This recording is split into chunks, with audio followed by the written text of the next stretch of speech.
This podcast contains potentially adult language, adult themes, definitely drinking, and possibly sexual context. Listener discretion is advised.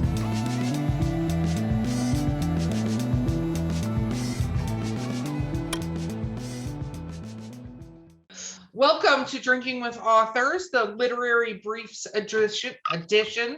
Words. I love getting drunk by this point. Okay, my name is Erica Lance. I'm your host today. My co-host is C.R. Rice, who may or may not have a smoke alarm go off in the background. It's fun. Involves an apple crisp. And our amazing guest today is Candace Colt. Woo! Okay, let's talk about what we're drinking because it's going really well for me. So I found homegrown. Hard cider flat rock. It's called semi-tart blackberry. It's super exciting. It's up here in North Carolina. It is really good because it's not too sweet. One of my biggest problems with a lot of the ciders that they make is they're so sweet. So you can have like one of them and then you're like, okay, I'm good. That's enough. You know, too much, whatever. Okay, CR, what are you drinking that you may have to throw on whatever's burning in your house? I don't know if that would be a good idea. I think that would make matters worse. Fuel for the flames. Right? I am doing vodka with cranberry ginger ale. That sounds exciting. Sounds so good. Sounds very It's exciting. weirdly good. I wasn't sure, but like it's weird. It's weird. I appreciate it. Candace, what are you drinking? And I have a little glass of Chardonnay, trying to get in focus, or is that me out of focus? I don't know. You're in anyway. focus. The glass is not, but there we go. There it was. There it is. It's There in it is. focus. Oh, Yeah, cool. perfect. Oh. And it's very crisp, very nice, and very refreshing. So I love it. Refreshing. That is awesome. Okay, this is rapid fire questions. Are you ready, my friend? Sure. Okay, nobody's ever ready, but I'm gonna, actually I've had people do homework to be on the show and go to do it, but they did not realize they were gonna drink for an hour before they go to do it. Yep. It doesn't work out well for most. Okay, so the first question is, what is your favorite book of all time? Anything by Diana Gabaldon. I started with Outlander and I've moved on through all of them. I love them. Why? Because the time travel, the details she puts in the story, you can escape in those stories like none other, in my humble opinion. It's a classic love story. And I just love the characters and all the craziness that this poor woman gets into when she crosses through the stones. Very cool. What is your least favorite book of all time? Anything that I had to read in college, basically. I was an education major to start with, and if you want to read dry stuff, you can read education books, how to teach school. And so I would certainly put those at the top of the list. Anything that's highly technical, and gosh, all the school teachers out there are going to throw tomatoes, but that's just the way I felt about it. It was I didn't like them. I think a lot of people have put stuff on their list when I asked them that question of enforced reading. Like, this is something I had to read. Yeah. Do you Never force read. I always just ignored it. Of course. Okay, you are a rebel of so many like levels. Like, I mean, just the fact that you were like, I'm tired of this stove, I'm gonna burn it down tonight. Like, we get it. I was so looking forward to that. You have no idea. Who decides at 6:30 at night that like, screw it, I'm gonna do the whole process of making like an actual apple crisp. I did, and then I burnt it. Oh, well, they don't call it crisp for nothing. Scrape off the tops. Okay, so Candace, what is your favorite book that has either been made into a movie or a TV show? What is your favorite one? Can you say Outlander again? Yeah, I'd say Outlander again. Although they didn't strictly follow the book, they got the essence of it. And I think that's what you can't hope that a book is going to be translated totally into the movie appropriately, but I think they got the essence of it. So I would say the Outlander series. Yep. Yeah, I have friends that used to get together to watch that. I think it's because of the Celts, but that's all. No, there's that. Yeah. Jamie. Yes, I was gonna say How to love a guy in a kilt. Yeah, the actors inspired it. Well, Yeah, whatever. So What is your least favorite? What movie or TV show did they take a book that you like and you were like, this is garbage? I think that pretty much anytime they take any of the traditionally published sci-fi horror movie kind of things and try to turn it into a story, I think they can't do it because they have the time constraint to do it, especially television. But anytime you have an hour and a half movie or an hour TV show, the juicy bits are gone, and all you get is, sometimes you don't even get the essence of what the author did. So to come up with a specific one would be very hard. But there have been a lot of them where I've read the book and saw the movie and I'm like, you didn't read the book, you know? So it's like, right off the top, I can't think of one, but I'm thinking of when I really don't like it is when they don't follow the book, at least to the point where you recognize the book. But they're developing a movie or a film for the mass market that probably never read the book. So there you have it. No, it's true. And I also think it has to do with who you get and did they like it, or is it a director that was handed a, hi, we bought this book, Yeah. make a movie, and it Yeah. depends on who the script writer is.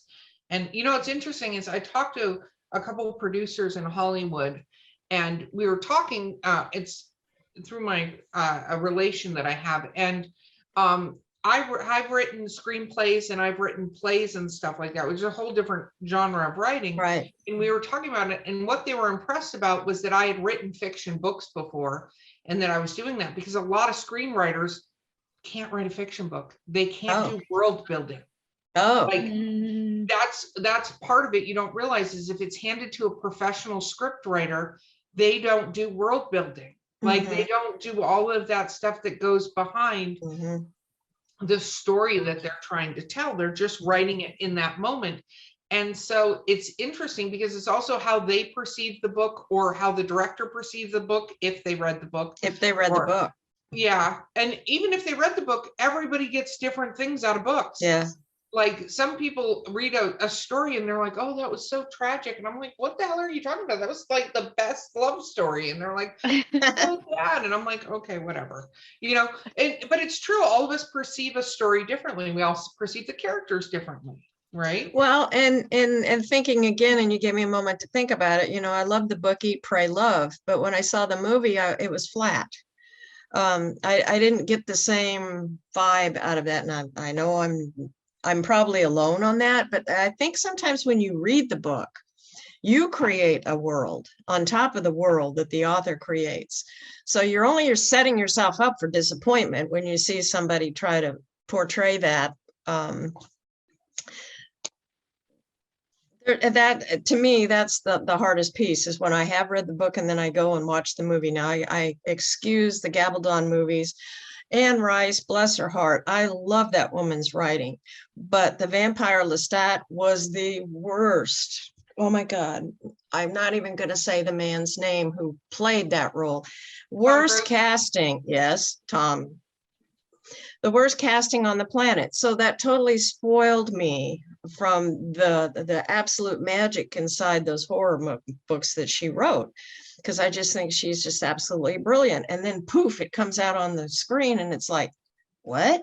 I have to say, I thought they cast Louis really well, though. Oh, I thought Louis was perfect because he was so whiny, and Louis was so whiny in the book. Yes, but I love that character. I absolutely agree, and I thought he played that role very well. And the little girl who's now a grown-up actress. I mean, you know, it's just they were perfect, and that saved the movie, in my humble opinion. But yeah, it's all about the casting, and it's all about everything else that goes into the mix. No, I agree. What were you going to say, Sierra? Oh, I treat movies or shows that were made from books kind of like they're fan fiction. Yes. Like, you know, like if you ever have something, because it's, you know, it's going to be different. And like, instead of letting it destroy like your own perception of it, I always treat it like it has nothing to do with the book. Like it's a fan fiction. You're safer that way. Yeah. That way you don't get upset. Yeah. I still get upset, but it's the thought that counts. And you're bringing up a couple of other thoughts. I love the book Wicked, but when I saw the play, I'm like, oh, it's missing something. And I love the poem Cats, but the play doesn't quite go there. It takes off in its own little direction, and that has to happen. But, you know, if you're a purist, and I don't even purport to be one, but you kind of like going, wait, that didn't happen in the book. No, that didn't happen in the book. And if you do that, you get yourself caught up, and you can't do No, that. I think that, you know, I'm a firm believer in, you know, at some point, hopefully in another life, I'll go down this path. As I always thought I'd be really great at writing screenplays off of books, because my first question would be, which story in this book are you trying to tell? Right. And then let's put together the story you're trying to tell. But I think it's very true with almost anything, is that you fall in love or not with some of the characters in a story, or some of the plot lines in a story, or some notion in the story. And when that is not brought to life on the screen, you'll never get a book on a screen. Like, you'll never No. do that, right? No. But we were talking about this with Dune the other day, because I'm listening to Dune with my boyfriend now. He wanted to listen to the book. He watched the most recent movie and told me, don't watch this movie, because I already told him how disappointed I've been about every other thing they've done with Dune. Just drives me completely crazy, right? And so he's like, don't watch it yet, you're not going to like it. And then I talked to friends that are really big Dune fans, and they're like, wait, it's just the beginning. Wait until they get the next movies out for that, right? But he's listening to the book, and he's like, yeah, that's not in the movie. That's not in the movie. I'm like, I can guarantee you they're not going to put this entire religion that is in this book in the movie. Like, that's never going to happen, because to explain it, you have to read the book. Right. And I think that's a really good point that you made, is they have to, that whoever makes the movie has to look at what story are they trying to tell. Are they going for the theme? Are they going for one character's arc? They can't possibly put the whole book into a movie, because that's a lot. That would be a 5-hour movie. Shows. Yeah. I always tell my husband, I was like, I choose a show over a movie anytime, because you can do so much more with the show. You can dive into it so much deeper, because like you said, you have a time constraint. You don't want to make somebody sit there for 4 hours to get the full book. And you also don't want to, you know, if you're in a series, you're looking at 50 movies, and there's no way you're going to find a set of actors that can do any of that. Yeah. No, I agree. I agree 100%. Okay, Ciara, you get the next question. What is your favorite underrated book?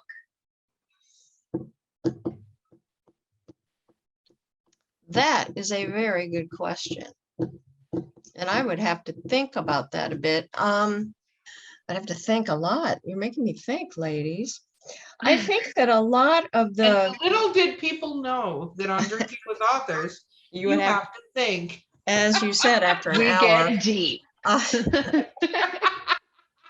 think a lot of the... I'll switch it this way. I think a lot of the underrated stories, and I'm blocking on her name. I'm having one of those things like Ursula, the sci-fi writer that writes all that good stuff. Ursula Are you talking Gwynn. about the Earthsea? Yes. I think that people don't appreciate books like that. Those books are so... they have so much going on in them. I think some people are intimidated by that, and they say, I don't understand the plot. Okay, sometimes the book doesn't have a total plot that you follow. It's a concept. And I think those are underrated in the sense of people feel obligated to say they read it. Okay, oh yeah, I read that book. Oh yeah, I really read that book.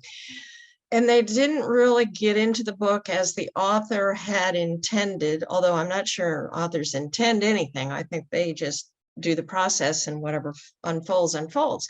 But I think that the underrated business is the part of you don't appreciate the story for what the author really was trying to say.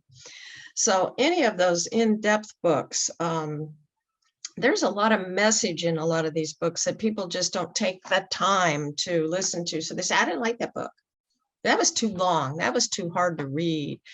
And I fear that we're going into that direction a lot more right now, is that people aren't going to read the deep deep stories. And I don't mean to go into like the classics, because, you know, you go back to the question about being forced to read. Holy crow, you know, the middle school books that you had to read were like, oh my God. But, you know, I think those are underrated. I think it's underrated. I think we are going quickly past a lot of the classics that I did like. And maybe saying that they're not worthy to be read because there's something in there that could offend someone. So we're putting that over here. We're putting that over here. And what are we doing with our books now? Are we getting a little too vanilla with them? Are we getting a little too commercial, to trad published? And are we losing that thinking process possibly? But that's a long answer to a good question. But underrated, I think there's a lot of books out there that are underrated in terms of people just too lazy to read them.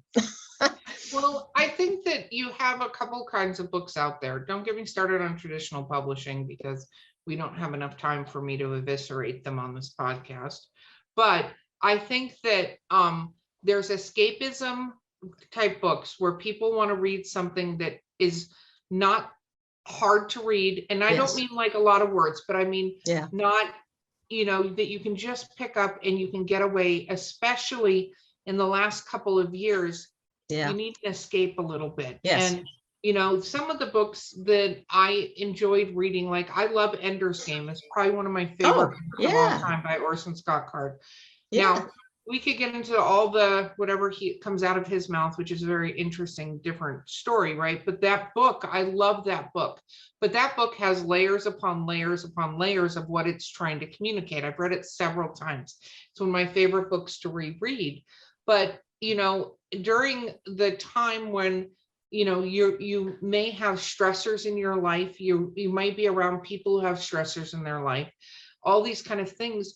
You don't want something that's hard. You want something that's Correct. soft to read. Yes. And guide you through that. And so I think as a culture right now, obviously there's the Twitter and the blah, blah, but there is you don't want something hard right now. We're still in the middle of this. Some people are still losing their lives or having difficulties or not seeing loved ones or all these other complications that come with this.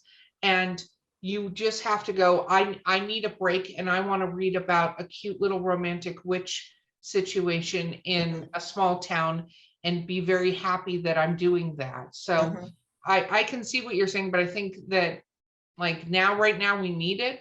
I'm really hoping it doesn't go away, but I think the more strong small publishers, and I say small because they're not Macmillan, not that they don't have a volume or whatever, right? The publisher, I can say this, that are starting to break the molds, but it's a very thick walled room that they're breaking out of.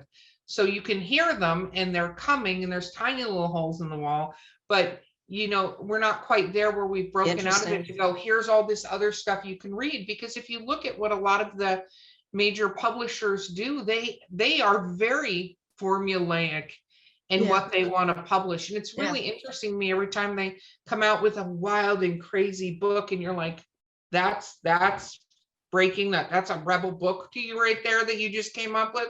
That's what you're gonna go, look at, we're breaking the mold and we're putting this book out and we're all like, everyone who self-publishes or indie publishers or small presses, like, do you actually know what the fuck you're talking about? Like, they're like, true. Look at how edgy this is. And we're all like, vanilla, we call vanilla over there. Yeah, so, right. I think it's something. Yeah, and I agree with you too that, you know, we need some way to escape the noise, and the noise is prevalent in every corner of our lives now. Again, that goes back to me when I'm in writing mode. I don't have any noise around me because there's plenty of noise out there. There's plenty of noise out there. Yeah, you know, a dozen 24/7 news channels, and you've got all these social media things, and everybody's got an opinion.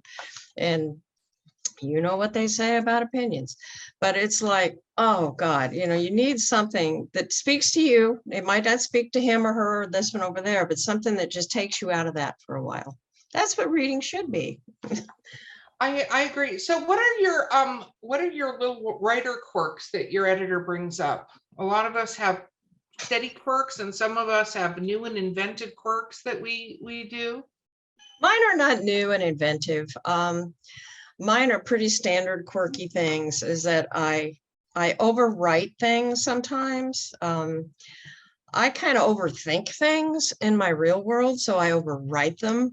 When 5 words could say it, I feel like I have to write a paragraph, and the reader doesn't want that.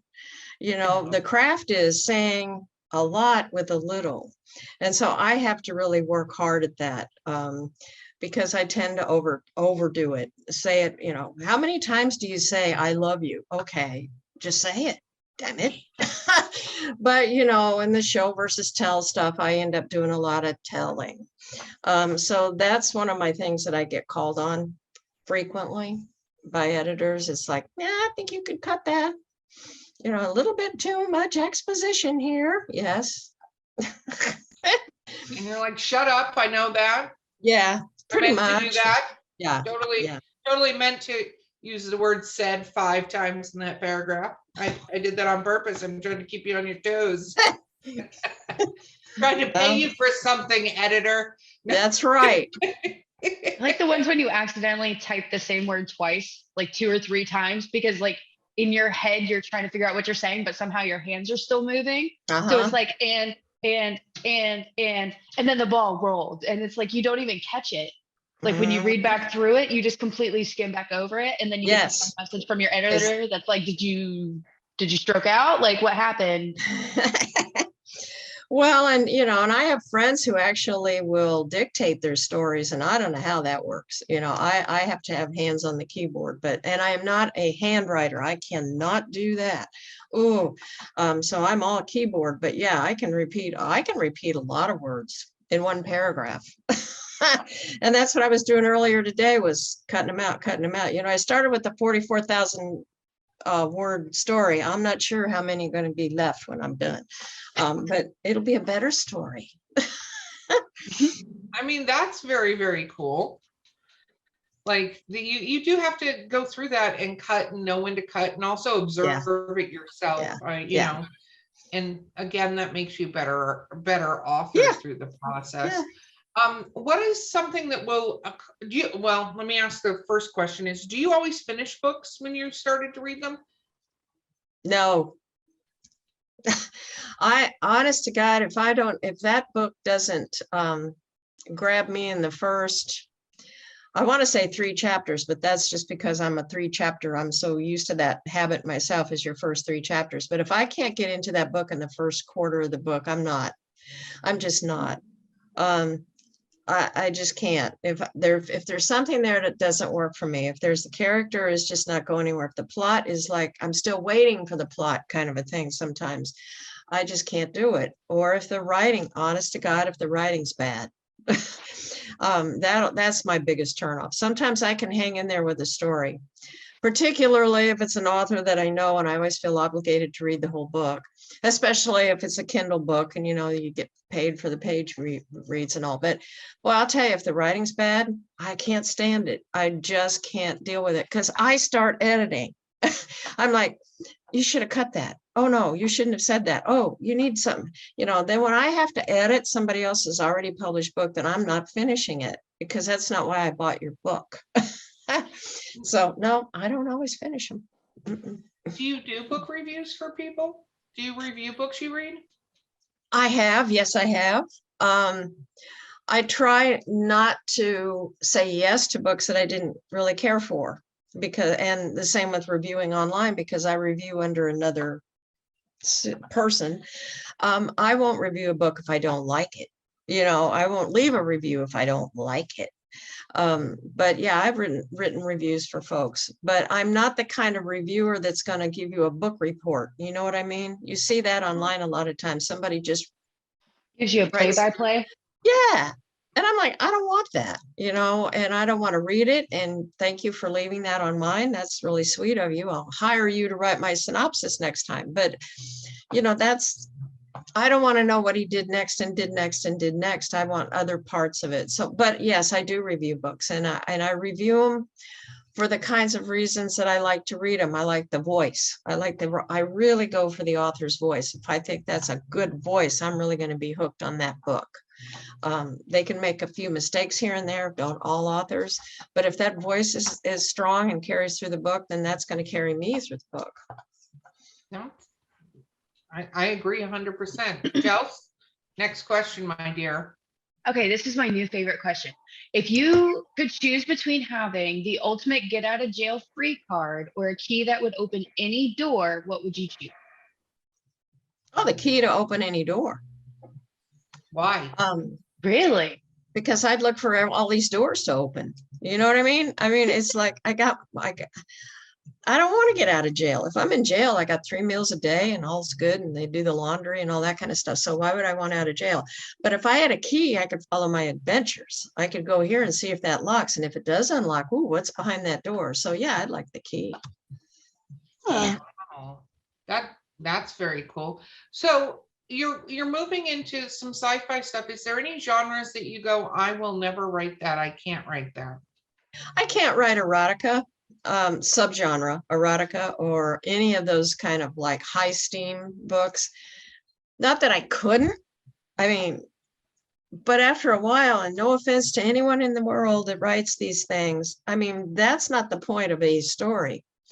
And when that's all you read in a story, it's like, oh my God, you know. See, those are not well-written erotica books. Like Yeah. True. we have a lot of erotica writers. I know a lot of erotica writers. I'm an erotica writer, but how you do it is, what is the story behind it? It just happens to have sex in it. But Yes. if all you see is the word cock 50 times in Yes. life, you're like, Yes. cool, you know, that you're not doing it right.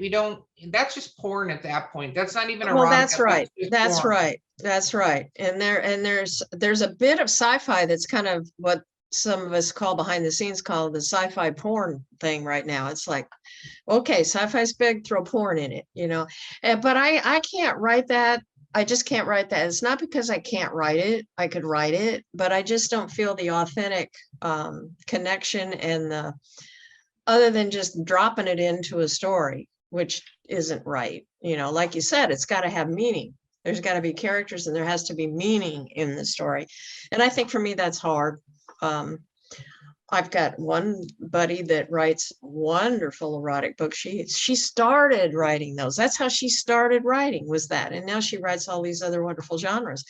And I don't know how she did that. I don't know how you just sit down one day and say, I'm going to write this. A lot of reading first, and reading good stuff and bad stuff and figuring out your pathway in it. Well, I think that's how you should do writing to begin with, is writing good stuff and bad stuff, and also have read a lot of what you write, because I think it's important to understand what other people are writing, not to mimic and not to copy, but just to go, how is this done? There's a craft to writing these books, whether it's fantasy, sci-fi, erotica, romance, sweet romance. No formulas, but there's definitely elements. Yeah, elements. The good ones definitely share certain things in common. Yeah. Like the ones that you keep going back and reading, no matter what the genre is, they all have something in common. It's a very nice balance that is found and that they work through. Yeah. Well, but again, it goes back, first of all, you know, there's the freedom of being a writer and being able to write whatever you want. Great.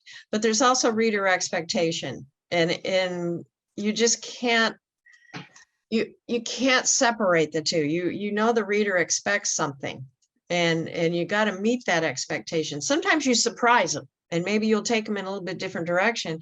But at the end of the day, there's an expectation, you know, and every writer spins something a little differently than the other guy does. And that's the joy of discovering new writers. But yeah, you got to know your reader and your reader, you know, that crowd. Who are those people? Who wants to read this and read other stuff that is popular? I hate that word, but popular, and then go, aha, I get it. But that takes some time. You can't just sit down and say, oh, I'm going to write this genre, or I'm going to write that genre, or I'm going to write that subgenre. You have to do some work. No, it's very true. We are at the end of this podcast again. Do you see how quickly that just arrives? It just Yes. zoom, way too quick. Zoom. That's ironic. It's Zoom. I just got Uh-huh. that. And I didn't even do that on purpose. And it's Look at terrible. that. Okay. So Candace, tell people how to find your books. Okay, you can go to Amazon. Everything I've ever written is on Amazon, so you can go there. I have a lot of books that are for free and Kindle and Kindle Unlimited, and I'm also wide in some areas. There's some on Apple, there's some at Kobo, blah blah blah blah blah. But if you want to know, go to my website, CandaceColt.com. That's where you can sign up for my newsletter, get my free read, and that's when you can find out more about me, read my blogs, and hopefully you will sign up for my newsletter though, so you can keep up with me. Very, very cool. Great idea. You have been fantastic to have on the show. Oh. Thank you so much for being here. The collective, we loved it. You guys made it so easy. Awesome. I'm glad you think so. Well, guys, this has been Drinking with Authors, our Literary Briefs edition. I've been your host, Erica Lance. My co-host today has been the amazing C.R. Rice. And our guest has been the very, very popular and famous Candace Colt. So I am now. Yes. We'll see you guys next time. Bye-bye. Bye.